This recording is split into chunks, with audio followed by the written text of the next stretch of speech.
दोस्तों, यकीन मानो आज की है 10 आदतें। सुनने के बाद आप जिंदगी में कभी भी असफल नहीं हो सकते, क्योंकि यह 10 आदतें इंसान को जिंदगी में सबसे बड़ा मुकाम देने की क्षमता रखती है। तो वह 10 आदतें कौन सी है, वही हम आज के इस वीडियो में एक कहानी के माध्यम से आपको बताएंगे। तो चलिए शुरुआत करते हैं। एक गुरु अपने शिष्यों को प्रवचन दे रहे थे। वह बोल रहे थे कि हजारों मील का सफर भी सिर्फ एक ही कदम से शुरू होता है। देखा जाए तो अपनी जिंदगी में लक्ष्य हम सभी तय करते हैं, अपने लिए ख्वाब बुनते हैं, खुद को लेकर कई सारे सपने भी देखते हैं, लेकिन अपने लक्ष्य, अपनी मंजिल के पीछे भागने की बजाय ज्यादातर लोग अपने उन ख्यालों के पीछे भागते रह जाते हैं जिनका शायद सच्चाई से कोई वास्ता ही नहीं है, जो सिर्फ उनके दिमाग की एक उपज है। इन सभी गैर जरूरी ख्यालों के पीछे भागते हुए वह इस बात का अंदाजा लगाने की कोशिश भी नहीं करते कि वह ख्याल सकारात्मक हैं या नकारात्मक सच हैं, या उनके दिमाग के सिर्फ एक उपज हैं, या वह किसी और से प्रभावित हैं। उसका सच्चाई से कोई संबंध है भी या नहीं। और शिष्यों, इसलिए ज्यादातर लोग अपनी मंजिल तक नहीं पहुंच पाते और जीवन भर असफल रह जाते हैं। गुरु यह सब बोल ही रहे थे कि तभी एक शिष्य खड़ा होता है और गुरु से कहता है, गुरुदेव, आपने यह तो बता दिया कि ज्यादातर लोग असफल क्यों होते हैं, लेकिन क्या आप हमें यह बता सकते हैं कि हम सफल कैसे हो सकते हैं? वह कौन सी छोटी छोटी आदतें हैं जो हमें सफलता के लिए तैयार करती हैं और फिर सफलता के शिखर तक पहुंचाती हैं? गुरु ने इस शिष्य का पूरा प्रश्न बड़े ध्यान से सुना और फिर हाथ के इशारे से उसे बैठने का आदेश देते हुए अपने सभी शिष्यों से कहा, जीवन में सफल होने के लिए सिर्फ जोश और इच्छा शक्ति का होना ही आवश्यक नहीं है, क्योंकि ये दोनों चीजें हैं सिर्फ हमें प्रेरित करके हमसे काम की शुरुआत करवा सकती हैं। लेकिन पूरे जोश और उत्साह के साथ लंबे समय तक अपने लक्ष्य पर टिके रहना और दूर के बड़े लक्ष्यों को हासिल करने के लिए हमें उन आदतों को अपनी रोजमर्रा के जीवन का हिस्सा बनाना पड़ेगा जो व्यक्ति को सफलता के लिए तैयार करती है और उसे सफल बनाती है। तो आज मैं आपको 10 ऐसी आसान आदतों के बारे में बताऊंगा जिनको अगर आपने अपने जीवन का हिस्सा बना लिया तो सिर्फ 30 दिनों में आप अंदर से एक बिल्कुल ही अलग इंसान बन जाएंगे और खुद के भीतर एक गजब की सकारात्मक ऊर्जा महसूस करेंगे जो आपको सफलता के शिखर तक पहुंचाएगा। तो उन सफल आदतों की श्रेणी में पहली आदत है, अपने दिन की शुरुआत धन्यवाद के भाव के साथ करें। सुबह जैसे ही आपकी आंख खुले तो कुछ भी सोचने से पहले, कुछ भी करने से पहले, बिस्तर से उठने से पहले अपने दोनों हाथों को जोड़कर आसमान की तरफ देखते हुए जिस भी शक्ति पर आप विश्वास करते हैं उसका आह्वान करते हुए उन 3-4 चीजों को याद कीजिए जिसके लिए आप ईश्वर के शुक्रगुजार हैं। उन 3-4 लोगों, चीजों या घटनाओं के लिए ईश्वर का आभार व्यक्त कीजिए जिनकी वजह से आपका जीवन बेहतर हो गया है, आप ज्यादा खुशहाल और समृद्ध हुए हैं। ज्यादातर मौकों पर हमारे जीवन में, हमारे घरों में, हमारे परिवारों में, हमारे आसपास के माहौल में एक ही वो इंसान होता है जो हमारे सबसे ज्यादा दुखों और परेशानियों का कारण होता है। लेकिन हमारे आसपास 99% लोग अच्छे होते हैं। हमारे जिंदगी में 99% चीजें बहुत अच्छी हैं, लेकिन अगर हम बुरे इंसान पर, बुरी घटनाओं पर, बुरी परिस्थितियों पर, बुरे परिणामों पर ध्यान देंगे तो फिर पूरा दिन हमें उस तरह की चीजें और मिलेंगी। लेकिन अगर हम शुक्रगुजार हैं अपने जीवन के 99% अच्छी चीजों के लिए, तो फिर हमारे पास और अच्छा चलकर जरूर आएगा। यह जो आभार व्यक्त करने की आदत है, यह हमारी मानसिकता को सुबह सुबह ही बदल कर रख देती है और सकारात्मक तरीके से अपने दिन की शुरुआत करने में मदद करती है। इस अभ्यास को करने में बहुत थोड़ा सा ही समय लगता है, लेकिन यह आपके पूरे दिन के काम करने के तरीके, आपकी मानसिकता और आपके विचारों को पूरी तरह से बदल कर रख सकती है। सफल आदतों की श्रेणी में दूसरी आदत है, आपको हर दिन व्यायाम जरूर करना चाहिए। आप चाहे दौड़ लगाएं, कसरत करें, योगासन करें या फिर प्राणायाम, लेकिन आपको हर सुबह कोई ना कोई ऐसी क्रिया जरूर करनी है जिसमें आपके शरीर को मेहनत करनी पड़े, उसे पसीना बहाना पड़े। यह इंसानी शरीर बना ही मेहनत करने के लिए है। इसे हर समय आराम देने से यह निष्क्रिय, कमजोर और रोगग्रस्त हो जाता है। व्यायाम करना न सिर्फ आपके शरीर को फायदा पहुंचाता है, बल्कि यह आपके दिमाग और आपकी मानसिक क्षमताओं को बढ़ाने में भी कमाल करता है। रोज व्यायाम करने से आपका शरीर और मन मजबूत होता है आपके अंदर एक अलग ही आत्मविश्वास और तेज का जन्म होता है जो आपकी सफलता की राह में आपके सहायक बनते हैं। सफल आदतों की श्रेणी में तीसरी आदत है, लक्ष्य निर्धारित करो और अपने दिन को योजना के अनुसार चलाओ। रात में सोने से पहले ही अगले दिन के 3 सबसे महत्वपूर्ण कामों को निश्चित कर लो और उन्हें लिख लो। फिर उसी के अनुसार अपने पूरे दिन की योजना बनाओ और उस पर अमल करो। अगर कोई व्यक्ति योजना बनाकर अपने दिन की शुरुआत नहीं करता और कोई व्यक्ति काम कभी भी करता है, तो ऐसा व्यक्ति कभी भी अपने पूरे दिन का सदुपयोग नहीं कर सकता। हालांकि ज्यादातर लोगों को पता होता है कि उनके लिए कौन सा काम महत्वपूर्ण है और कल उन्हें कौन सा काम करना चाहिए, लेकिन फिर भी वो लोग उस काम को पूरा नहीं कर पाते और उसे टालते रहते हैं।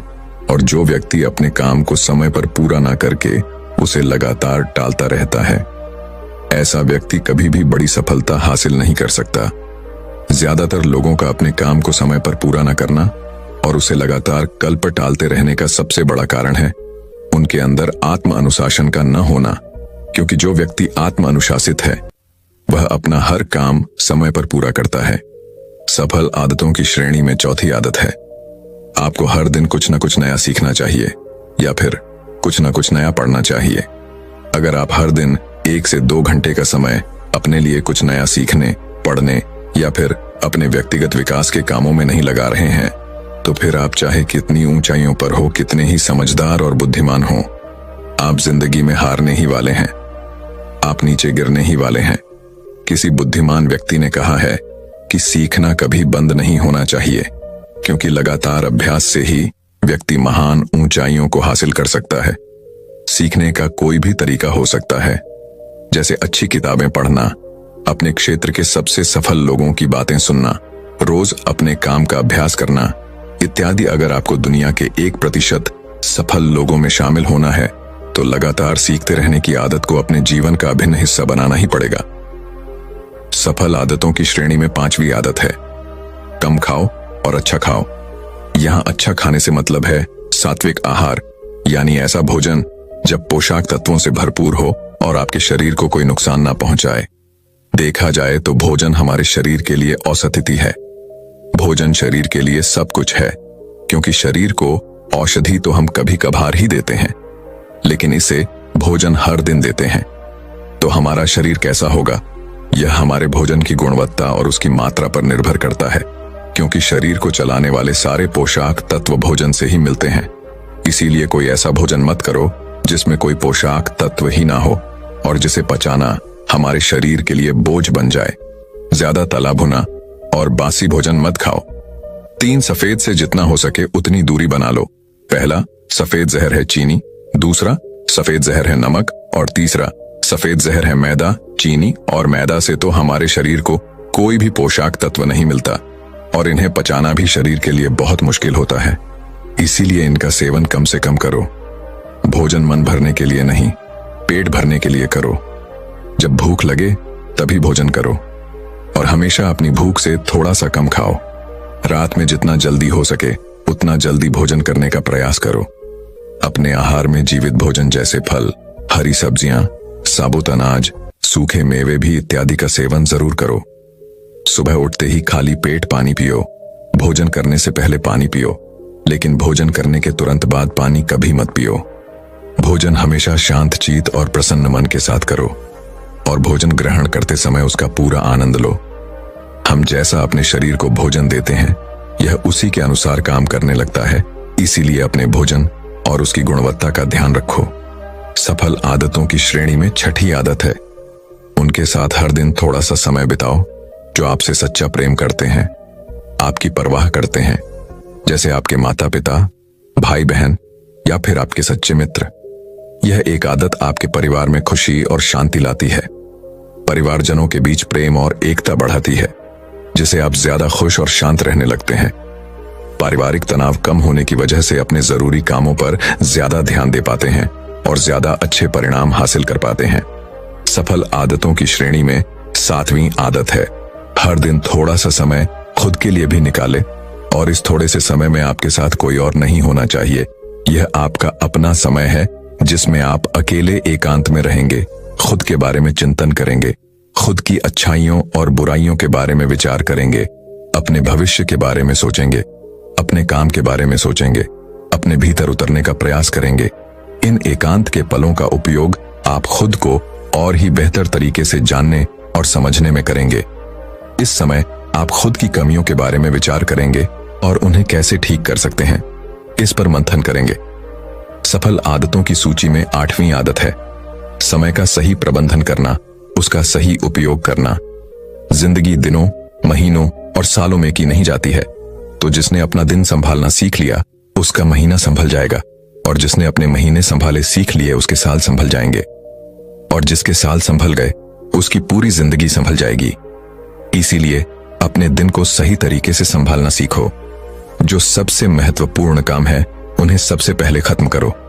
जिंदगी के किसी भी क्षेत्र में देख लो, घंटे तो सबके पास 24 ही होते हैं, लेकिन इन्हीं 24 घंटों में कुछ लोग कमाल कर जाते हैं।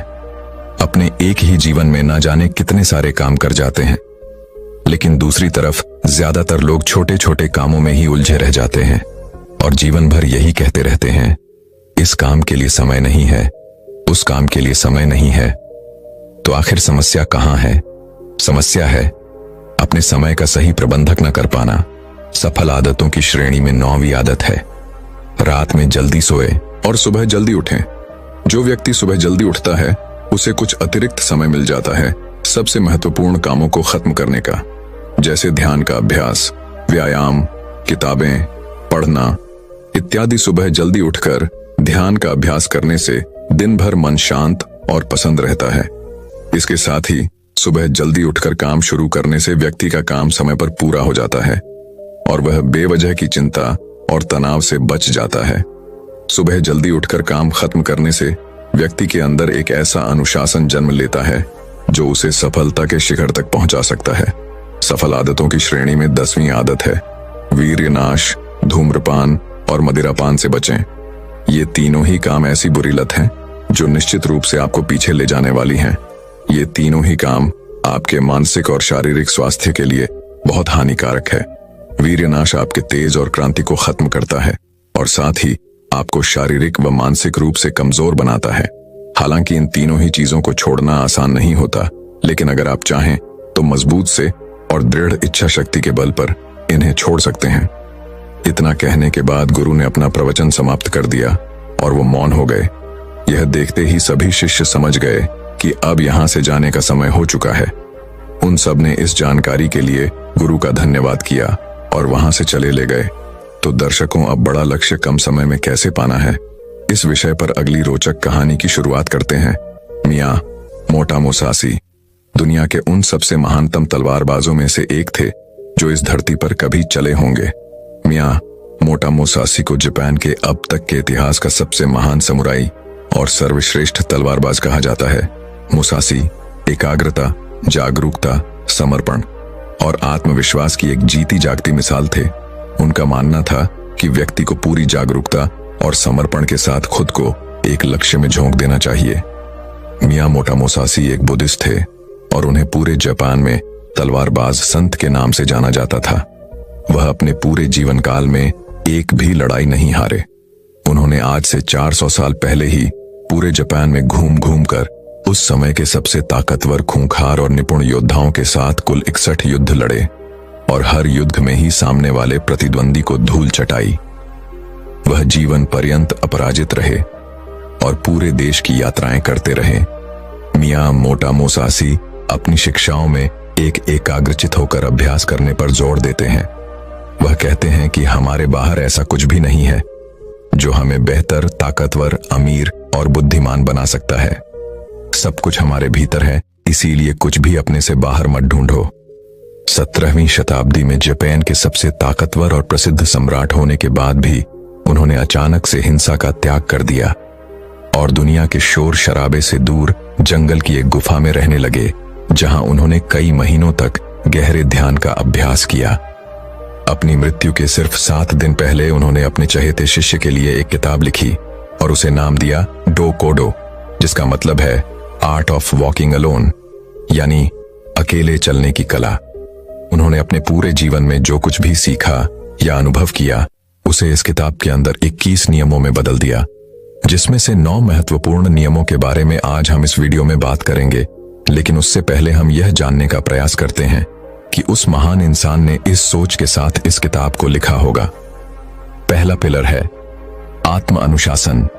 उस आशीष का मानना था कि आत्म अनुशासन एक खुशहाल जीवन जीने के लिए सबसे जरूरी चीज है।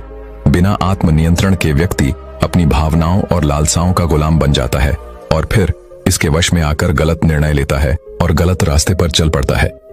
जीवन में अनुशासन लाकर हम अपने लक्ष्य के प्रति एकाग्रचित्त रह सकते हैं और ऐसे निर्णय ले सकते हैं जो हमारे सिद्धांतों और जीवन मूल्यों से मेल खाते हैं। दूसरा पिलर है माइंडफुलनेस यानी जागरूकता। वो मियां मोटा मुसासी मानते थे कि वर्तमान में जीना और जागरूक होकर जीना जीवन जीने का सही तरीका है। जब हम वर्तमान में रहते हैं तो अपने चारों ओर की सुंदरता और छायाइयों को देख पाते हैं, उन्हें महसूस कर पाते हैं और छोटे छोटे चीजों में खुश रहने लगते हैं। तीसरा और आखिरी पिलर है डिटैचमेंट। उस मियां मोटा मुसासी का मानना था कि बाहरी चीजों और घटनाओं से खुद को जोड़ लेना दुख का कारण है। खुद को हर तरह के लगाव से दूर करके ही व्यक्ति आत्म शांति प्राप्त कर सकता है और एक संतुष्ट जीवन जी सकता है। अब हम बात करते हैं उन नियमों के बारे में जिन्हें मियां मोटा मुसासी ने अपनी किताब डोकोडो में बताया है, जिन्हें अपनाकर कोई भी व्यक्ति एक सफल, अनशीत, खुशहाल और संतुष्ट जीवन जी सकता है। पहले नियम में मुसासी कहते हैं, सब कुछ जैसा है उसे वैसा ही स्वीकार कर लो। यह नियम जीवन की सच्चाई को स्वीकारने के महत्व पर जोर देता है, बजाय इसके कि हम कबूल कल्पनाएं करते रहें कि सब कुछ ऐसा होना चाहिए। चीजें जैसी हैं उन्हें वैसे ही स्वीकार कर लेना हमें बेवजह के दुख और तनाव से मुक्त रखता है। साथ ही परिस्थिति की हकीकत को स्वीकार कर लेने से उस क्षण जो भी मौके उपलब्ध हैं, हम उन पर सही से ध्यान दे पाते हैं और उनका सही फायदा उठा पाते हैं। सच्चाई को स्वीकारना हमारी आंतरिक शांति और संतोष के लिए बेहद जरूरी है। जहां अपने आसपास की चीजों और लोगों को वो जैसे हैं उन्हें वैसा ही स्वीकार करना सीख जाते हैं, तो हमारे अंदर का वो घमंड जो लोगों या बाहरी परिस्थितियों को बदलना और नियंत्रित करना चाहता है, वह खत्म हो जाता है और हम ज्यादा शांतिपूर्ण तरीके से रह पाते हैं। इस नियम के माध्यम से मियां मोटा मुसासी हमें दुनिया को खुले दिल और दिमाग से बिना किसी पूर्ण निर्णय के देखना सिखाते हैं और ऐसा करके हम दुनिया को वह जैसी है उसे वैसा ही देख पाते हैं, ना कि अपनी इच्छाओं और कल्पनाओं के चश्मे पहनकर। हालांकि यह कहना जितना आसान है करना उतना ही मुश्किल है, क्योंकि हर परिस्थितियों को स्वीकार लेना आसान नहीं होता, खासकर तब जब हमारी उम्मीदें और सपने टूटते हैं या फिर हमारा कोई अपना हमें हमेशा के लिए छोड़कर चला जाता है। लेकिन फिर भी सच्चाई को स्वीकार लेने से ही व्यक्ति अंदर से शांत और हल्का महसूस करता है। जिस व्यक्ति ने परिस्थिति को स्वीकारने की आदत डाल ली है, उसके सामने फिर चाहे कितनी मुसीबतें आए, वह हर हाल में मुस्कुरा सकता है। दूसरे नियम में मुसासी कहते हैं, अपने लिए मजा मत ढूंढो। यह नियम कहता है कि हमारे जीवन का एकमात्र उद्देश्य केवल सुख का भोग करना नहीं होना चाहिए। अच्छा भोजन करना, अच्छे कपड़े पहनना, मौज मस्ती करना जरूरी तो है, लेकिन इसमें इतना नहीं खो जाना कि अपने जीवन के उद्देश्य को ही भुला दो और हर समय सिर्फ मजे की तलाश में ही रहूं। सुख भोगों का त्याग करके व्यक्ति ज्यादा स्थिर और उद्देश्यपूर्ण जीवन जी सकता है। हर रोज खुद से पूछो, क्या मेरा जन्म है सिर्फ खाने पीने और मजे करने के लिए हुआ है, या फिर मेरे जीवन का कोई मकसद भी है? मजे के पीछे भागना हर व्यक्ति की आंतरिक चाहत होती है, लेकिन यही मजा उसके दुख का कारण भी बनता है। जब हम सिर्फ मजे के पीछे भागते हैं तो हम अपनी आदतों और चीजों के अधीन हो जाते हैं। यह नियम हमें मध्य में रहकर जीवन जीने को प्रोत्साहित करता है, यानी न बहुत ज्यादा न बहुत कम, हर चीज को आवश्यकता के अनुसार करो, क्योंकि असली खुशी बाहरी चीजों के उपयोग से नहीं मिलती बल्कि हमारे अंदर से आती है। जब हम सिर्फ तुरंत मिलने वाले मजे के पीछे भागना शुरू कर देते हैं तो हम इंस्टेंट ग्रेटिफिकेशन के अधीन हो जाते हैं, यानी हम सिर्फ ऐसा ही काम करते हैं जिसका रिजल्ट हमें तुरंत मिल जाए। हमारा मन बड़ी योजनाओं या बड़े लक्ष्यों पर काम करने की काबिलियत खो देता है। हम किसी भी काम में लंबे समय तक फोकस नहीं कर पाते और जीवन के बड़े लक्ष्यों को हासिल करने से चूक जाते हैं तीसरा नियम जो हो गया, उसका पश्चाताप मत करो। यह नियम हमें याद दिलाता है कि हम अपने अतीत को बदल नहीं सकते और अतीत में हुई गलतियां या बुरी घटनाओं को याद करके हम केवल दुखी ही हो सकते हैं। तो बीते हुए कल के बारे में पश्चाताप करने से अच्छा है कि हम अपने अतीत में हुई गलतियों से सीखें और ज्यादा समझदारी वह बुद्धिमानी के साथ आगे बढ़ जाएं। पश्चाताप वह बीमारी है जो हमें अतीत में ही फंसाए रखती है और आगे नहीं बढ़ने देती। इस नियम में मुसासी हमें अतीत में हुई गलतियों को स्वीकारने और खुद को वह दूसरों को माफ करने के लिए प्रोत्साहित करते हैं। हमें यह स्वीकार करना चाहिए कि आज हम जहां पर भी हैं, अतीत में घटी घटनाओं और लिए गए निर्णयों की बदौलत ही है।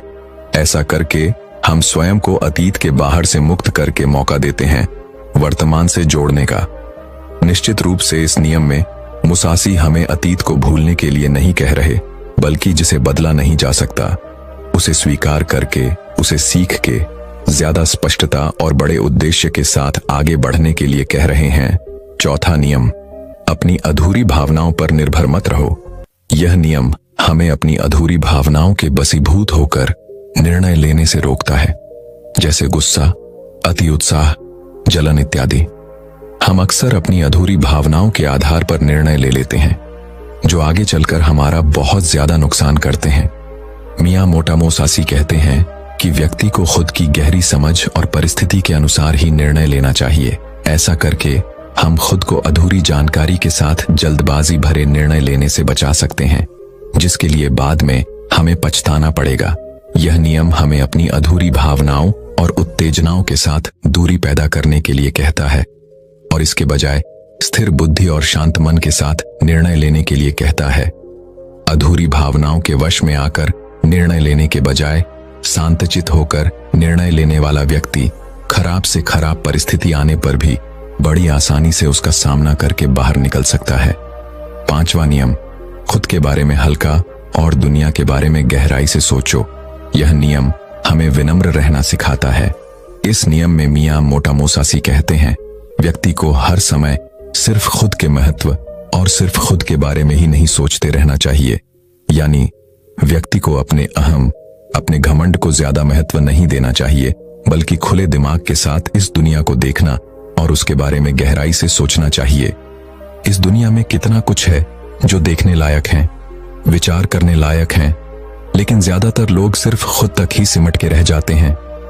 हमें अपने अहम को कम करके लोगों को दया भावना के साथ देखना और उनके साथ पेश आना चाहिए। हमें लोगों से और इस दुनिया से जुड़ने का प्रयास करना चाहिए। हमें प्रकृति की सुंदरता को निहारना और उसे महसूस करना चाहिए। खुद के बारे में कम और इस दुनिया के बारे में ज्यादा उत्सुकता के साथ सोचना चाहिए। इस नियम में मुसायासी खुद को कम समझने या खुद की जरूरतों को नजरअंदाज करने के लिए नहीं कह रहे, बल्कि वह सिर्फ खुद में ही ना खोए रहने और इस दुनिया के साथ एक मजबूत संबंध बनाने के लिए प्रोत्साहित कर रहे हैं। छठा नियम, अपनी इच्छाओं से दूरी बनाकर रखो। इस नियम में मुसासी डिटैचमेंट यानी आसक्ति की बात कर रहे हैं। वो भौतिक संपत्ति, शक्ति और सुंदरता से खुद को आसक्त रखने की बात कर रहे हैं, लेकिन इसका मतलब यह नहीं कि हमें यह सब छोड़ देना चाहिए। पैसा नहीं कमाना चाहिए, सत्य अर्जित नहीं करना चाहिए, बल्कि वह साहसी कहना चाह रहे हैं कि हमें इन सब चीजों के साथ रहकर भी उनसे आसक्त रहना है। यानी उनका उपयोग तो करना है, लेकिन उनसे लगाव पैदा नहीं करना, अपने अस्तित्व को उनके साथ नहीं जोड़ना। अगर वो चीज कल तुम्हें छोड़कर जाती है तो तुम्हें उसका दुख नहीं होना चाहिए। यानी भौतिक पदार्थों के साथ रहकर भी अंदर से उनके साथ दूरी बनाए रखनी है। सातवां नियम, कभी ईर्ष्या मत करो। यह नियम हमें बताता है कि जलन और ईर्ष्या इंसान को कहीं नहीं पहुंचने देती। ऐसी स्थिति में इंसान का ध्यान सिर्फ उन चीजों पर होता है जो उनके पास नहीं है। वह उन चीजों को नहीं देख पाता जो उसके पास हैं। वह सामने वाले की उस वस्तु, उसकी विशेषता या उसकी सफलता देखकर जलता रहता है और खुद आगे बढ़ने का प्रयास नहीं कर पाता। जलन व्यक्ति को नकली मक्का से भर देती है, जिससे वह सामने वाले का कम और खुद का ज्यादा नुकसान कर बैठता है। हमें यह याद रखना चाहिए कि जिसने जिस स्तर की मेहनत की है उसे उस स्तर की सफलता जरूर मिलनी चाहिए और हमें इससे जलन नहीं बल्कि खुशी महसूस करनी चाहिए। क्योंकि उतनी मेहनत करके हम भी वह चीज और वह सफलता हासिल कर सकते हैं। हमें समझना चाहिए कि हम सबकी परिस्थितियां अलग थीं, सोच और मेहनत अलग थी, इसीलिए सफलता भी अलग अलग स्तर की ही मिलेगी। हम अपने अंदर की ईर्ष्या को खत्म करके ज्यादा शांत और खुशहाल जीवन जी सकते हैं, लोगों से ज्यादा सीख सकते हैं और उनके साथ गहरे संबंध बना सकते हैं। 8वां नियम, अलग होने से कभी दुखी मत हो। इस नियम में मुसासी समझाना चाहते हैं कि अलग होना इस प्रकृति का एक स्थायी नियम है। हर किसी को कभी ना कभी किसी न किसी से अलग होना ही पड़ेगा। यह जीवन अस्थायी है, यह दुनिया स्थायी है और हमें इसे स्वीकार कर लेना चाहिए। मियामोटो मुसाशी जीवन भर जापान की यात्रा करते रहे, लेकिन उन्हें कभी भी किसी के अलग होने से तनिक भी दुख नहीं हुआ, क्योंकि उन्होंने स्वीकार लिया था कि अलग होना प्रकृति का नियम है और इस नियम के खिलाफ जाकर हम केवल दुखी हो सकते हैं और कुछ नहीं। 9वां नियम, क्रोध और शिकायत खुद के लिए व दूसरों के लिए, दोनों के लिए हानिकारक है। यह नियम हमें नकारात्मक ऊर्जा की जीवन बर्बाद कर देने वाली शक्ति के बारे में चेतावनी देता है, जिसके बस में आकर लोग एक दूसरे के प्रति कड़वाहट और गुस्से से भर जाते हैं। मुसाशी कहते हैं कि क्रोध और शिकायत करने की बजाय व्यक्ति को शांतिपूर्ण तरीके से बीच का समाधान निकालना चाहिए। वह मियामोटो मुसाशी ने जीवन भर तलवारबाजी की, बड़े से बड़े खूंखार योद्धाओं को हराया, लेकिन उन्होंने कभी भी क्रोध या शिकायत नहीं की। वह हर लड़ाई के दौरान खुद के दिमाग को बर्फ की तरह ठंडा रखते थे और कभी भी अपनी योजना को दोहराया नहीं। हर बार एक नई योजना के साथ ही लड़ते थे, इसीलिए शायद वह कभी नहीं हारे, क्योंकि मियामोटो मुसाशी के काम में अगर एक सेकंड के लिए भी मन विचलित होता है तो उनका सिर धड़ से अलग हो सकता था। इसीलिए वो सिखाते हैं कि परिस्थिति चाहे जैसी भी हो, खुद को शांत रखो और शिकायत करना छोड़ दो। दोस्तों, उम्मीद है कि आपको मियामोटो मुसाशी की किताब 2 कोड़ों की यह 9 नियम पसंद आई होंगी और आपने भी इनसे काफी कुछ सीखा होगा। दोस्तों, मैं उम्मीद करता हूं कि यह कहानी सुनने से आपके जीवन में अच्छे बदलाव आए होंगे। आपको इस वीडियो से क्या सीखने मिला, ये कमेंट करके जरूर बताइए और अपने परिवार, दोस्तों या आपके करीबी इंसान के साथ ये कहानी शेयर करके उन्हें भी इस ज्ञान से परिचित करवाएं। बाकी अगर आपको यह वीडियो दिल से अच्छी लगी हो तभी इस वीडियो को लाइक कर देना और आपने अब तक इस चैनल को सब्सक्राइब ना किया हो तो चैनल को सब्सक्राइब भी जरूर कर देना। आपका हर दिन शुभ हो और खुशियों से आपका जीवन भरा रहे। धन्यवाद। नमो बुद्धाय।